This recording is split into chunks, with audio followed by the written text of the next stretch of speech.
No puede haber juicio de amparo. El juicio de amparo es improcedente con todas sus letras, contradicciones o reformas a la Constitución Política de los Estados Unidos Mexicanos. Entonces, bueno, ya están diciendo que estoy en desacato, que, bueno, hasta de violencia política de género me acusaron. ¿Por qué? Porque fíjense lo claro que es. Entonces, ¿qué decimos? Pues vamos a notificar a quien sanciona a los jueces, porque es claro y notorio que se está violando la ley de amparo. Y aún así se está haciendo una resolución de una suspensión. Cualquier ciudadano lo puede hacer, en este caso la Consejería Jurídica va a hacer esta notificación para que se revise cómo una jueza, violando la ley de amparo, da una suspensión. Pero ya hay un cambio constitucional. Lo que desde nuestra perspectiva no está bien es que desde la propia Corte o los propios jueces violen las leyes que son tan claras. O sea, se está queriendo poner que la presidenta está en desacato, cuando los primeros que están violando las leyes y vulnerando el Estado de Derecho son los propios jueces, juezas. No solo por todo el planteamiento que hizo aquí la secretaria de Gobernación, que se había presentado previamente, sino en particular violentando la ley de amparo. Un juez, una jueza que responde frente a una suspensión que le permite la ley de amparo, no tiene cualquier atribución, ellos tienen que cumplir con la ley. Entonces, ¿cómo admite un amparo cuando la ley de amparo, en su artículo 61, dice claramente en su artículo primero que el amparo no es procedente para cambios constitucionales? Entonces, ¿a qué estamos llamando? A que cumplan la ley. Los jueces y juezas son los primeros que deberían dar el ejemplo del cumplimiento de la ley. Y no la cumplen. Por eso es la reforma al Poder Judicial, porque hay mucha corrupción en el Poder Judicial, porque corrupción es tanto quien recibe dinero para hacer una sentencia como quien viola la ley. Entonces la jueza está violentando su propio carácter. La facultad que me confiere la Constitución está plenamente descrita en los artículos que te mencioné, de ahí que me encuentro actuando dentro del marco legal y constitucional. Ahora, ella refiere que el legislativo es quien ordena al Ejecutivo la publicación. Aquí lo que te puedo decir es que así como es facultad del Poder Legislativo ordenar al presidente la publicación de una norma en el Diario Oficial, cuando concluye ese procedimiento, también es facultad del Poder Judicial suspender los actos arbitrarios de las autoridades. ¿Cuáles autoridades? Cualquier autoridad, Pepe. ¿Qué actos? Obviamente los que violan los derechos humanos, tal como lo establece de manera expresa la Ley de Amparo y la Constitución. ¿Esta reforma está violando los derechos humanos, los derechos laborales?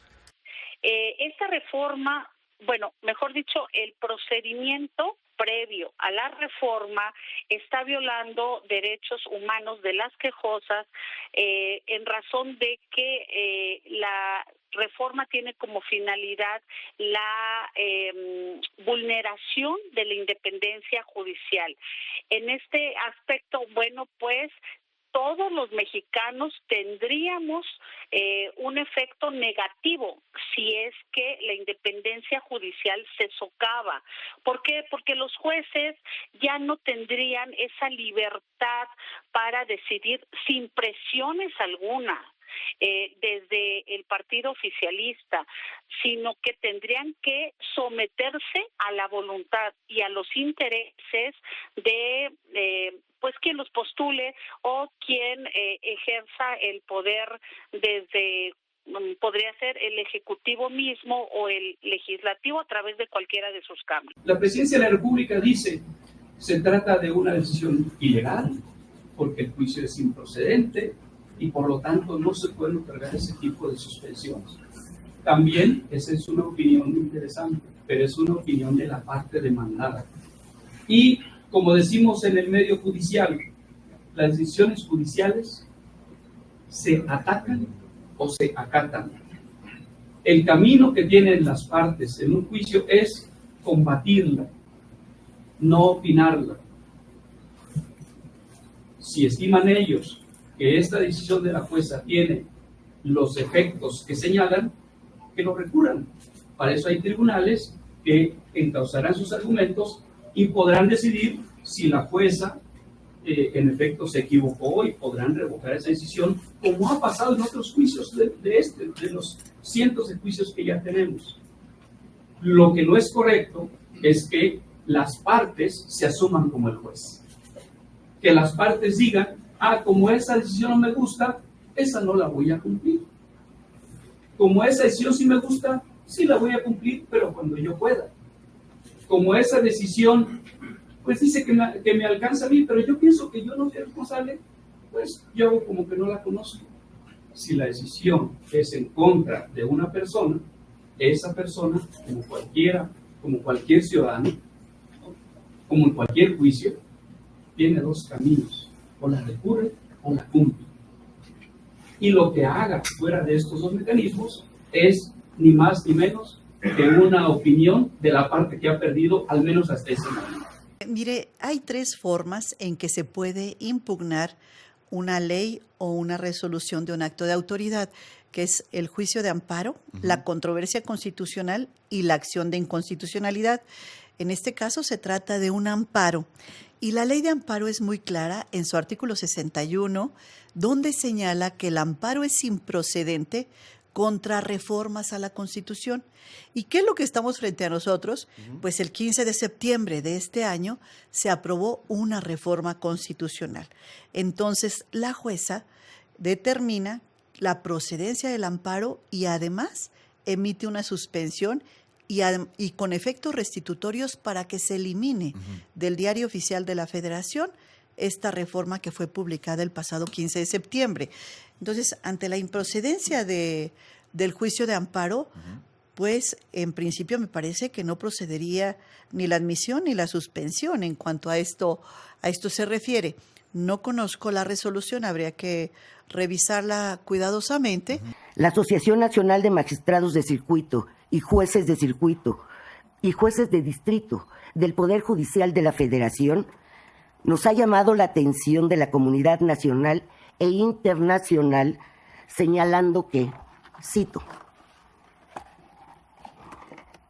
los mexicanos están perdiendo su derecho a una justicia imparcial y el respeto a sus derechos humanos está en riesgo.